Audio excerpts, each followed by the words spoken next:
हुण बेटा 7वीं क्लास का अध्याय 13 दी अभ्यास 13.2 का पंचवां सवाल करन जा रहे हैं बेटा। बहुत ही इंपॉर्टेंट सवाल है, पक्का एक क्वेश्चन ये आने पूरे पूरे चांस होंगे ने बेटा। इस करके बहुत ही ध्यान नाल देखियो, समझ भी जरूर आएगा। बस पूरी वीडियो ध्यान नाल सुनने की कोशिश करो तो फिर इन्होंने क्वेश्चनों दोबारा अपने आप कॉपी ते हल करो। साढ़े कोल क्वेश्चन है, देखो ध्यान नाल मैं क्वेश्चन दोबारा उतार रहा। 2 की घात 5 भी है तो उसके ऊपर एक होर घात 2 दी गई है गुणा 7 की घात 3 है, 8 की घात 3 है गुणा 7 की घात 1 है। सब तो पहला ध्यान नाल समझना है, किसी अखर के उत्ते घात के उपर एक होर घात आ जाए तो घात आपस में गुणा हो जाती है। इस करके 5 दूनी 10 हो गई है गुणा 7 की घात 3 है। हुण अखर देखो बेटा, जेड़ा तुहाडा आधार है वो 8 है, जबकि 8 एक अपात संख्या नहीं होंगी। इस करके सब तो पहला तुसीं 8 के गुणनखंड बनाओगे, जिवें कि तुहानूं मैं हुणे समझाया। 2 नाल भाग कीती 2 चौके 8, फिर 2 नाल भाग कीती 2, फिर 2 नाल भाग कीती 1 ते 8 दे विच किन्ने 2 आए ने 3। तुसीं 8 की थां की लिखोगे 2 की घात 3 ते आ तुसीं 8 की थां लिखिआ बेटा, 8 की थां लिखिआ है 2 की घात 3 ते 8 के उपर जिहड़ी घात सीगी वो तां आनी है ना अजे। ये गल का ध्यान रखो, आ जिहड़ी 3 घात है ये 3 घात आ वाली 3 घात है तो 8 की थां से 2 की घात 3 लिखी है गुणा 7 की घात 1। तो साढ़े कोल की आ गया, देखो ध्यान, 2 की घात 10, 7 की घात 3, 2 की घात 3 तिया 9 ते 7 की घात 1। हुण तुहानूं मैं दस्सिआ सी कि जे आधार उपर थल्ले होण तां घातां घटाउने आ, तो 2 की घात उपर 10 है थल्ले 9 है तो 10 चों 9 घटावांगे। इदां ही 7 की घात उपर 3 थल्ले 1 है तो 3 दे विचों 1 घटावांगे। तो साढ़े कोल आंसर आ गया बेटा जी 2 की घात 1 ते 7 की घात 2 है ना, क्योंकि 10 दे विचों 9 गए 1 ते 3 दे विचों 1 गए 2। हुण इसनूं आपां हल करते हैं। किद्दां हल करांगे? 2 की घात 1 का मतलब 2 लिखांगे, 7 की घात 2 का मतलब 7 नूं 2 वारी लिखांगे, है ना।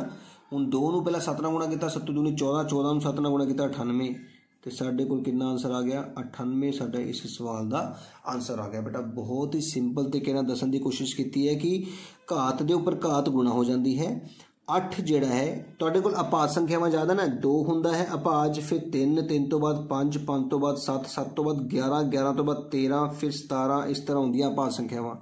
जे इन्हां तो इलावा कोई आधार है तो उहदे गुणनखंड बनाने ही बनाने हैं बेटा। हुण तुहाडे कोल देखो 8 आ गया सीगा, 8 नहीं है ना ये, तो 8 के गुणनखंड बनाने होंगे है, तो फिर वो साढ़े कोल 2 की घात 3 बने, फिर 3 के उपर 3 घात लगी सी, इस करके 9 बन गई। हुण अगला सवाल देखो, होर भी सौखे तरीके नाल समझाऊंगा। हुण इस सवाल दे विच देखो तुहाडे कोल है क्वेश्चन जिहड़ा 25 गुणा 5 की घात 2 गुणा टी की घात 8, 10 की घात 3 ते टी की घात 4। सब तो पहले मैं तुहानूं समझाया सीगा कि जो तुहाडे कोल अपात संख्यावां ने वो होंदियां ने 2, 2 तो बाद 3, 3 तो बाद 5, 5 तो बाद 7, फिर 11, फिर 13, फिर 17, इस तरह होंदियां ने। हुण तुसीं देखो 17 तो बाद भी जे देखिए तो 19, 19 तो बाद हुंदा है 23, 23 तो बाद हुंदा है 29, इस तरह चलदियां ने बेटा। सब तो पहला 25, 25 के गुणनखंड होंदे ने बेटा।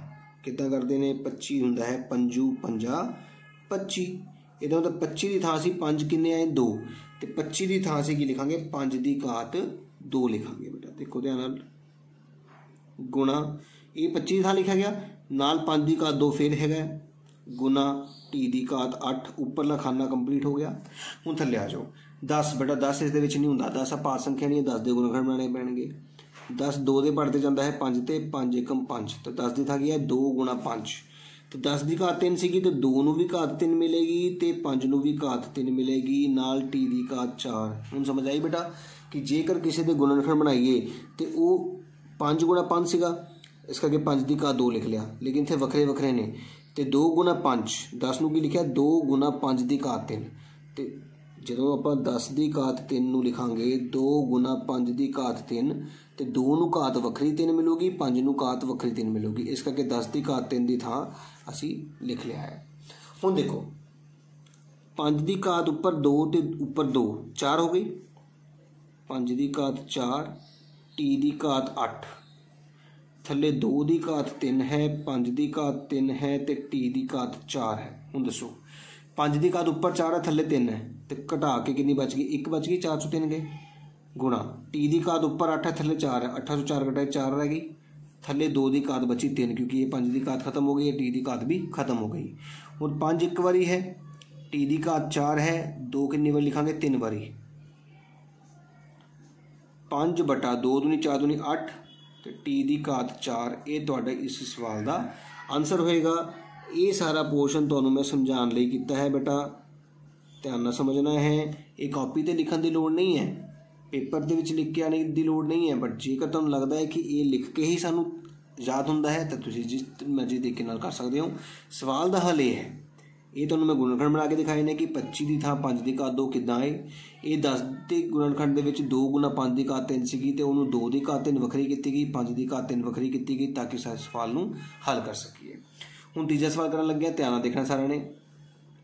तीजे भाग दे विच बेटा ध्यान नाल देखना है, सानूं दिता गया है 3 की घात 5, 10 की घात 5 नाल 25, 5 की घात 7 ते 6 की घात 5। हुण तुसीं ध्यान नाल देखो, सब तो पहला 3 ओके है, 10 ओके नहीं है। 10 हुंदा है बेटा 5 गुणा 2 है ना, 3 की घात 5, 2 पंजे 10, 2 गुणा 5 की घात 5, 25 हुंदा है 5 गुणा 5, 5 की घात 2 हो गई, 5 की घात 7, 6 हुंदा है 3 दूनी 6, 2 गुणा 3। ये गल देखो, मेन चीज़ ये सीगी कि जे कोई आधार अपाज नहीं है तो उसनूं अपाज संख्यावां विच तोड़ना।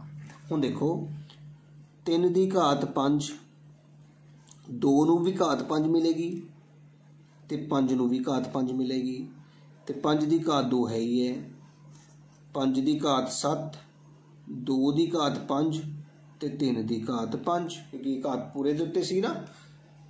हुण तुसीं ध्यान नाल देखो, 3 की घात 5 उपर भी है, 3 की घात 5 थल्ले भी,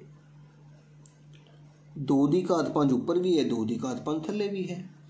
हुण तुहाडे कोल की बच गया, 5 की घात उपर हो गई 5 7 ते थल्ले भी 5 की घात 7, ये भी आपस च कट्टे गए तो तुहाडे कोल आंसर कितना आ गया, एक तुहाडा इस सवाल का आंसर आ गया। बहुत ही सिंपल तरीके नाल समझाने की कोशिश की है बेटा, इस गल का ध्यान रखना है। जेकर कोई हर उसके गुणनखंड बनते हैं अभाज गुणनखंड तो बनाने ने बेटा, 10 नूं 2 गुणा 5 लिखिया है, 6 नूं 2 गुणा 3, फिर जो घात 10 नूं मिली सी वो 10 के दोनों गुणनखंडों नूं मिलनी है, 2 नूं भी 5 घात देनी है तो 5 नूं भी 5 घात देनी है, 2 नूं भी 5 घात 3 नूं भी 5 घात, सारे कट्टे गए, तुहाडा एक आंसर आ गया। इस तरह साडी अभ्यास 13.2 बेटा कंप्लीट हो गई है।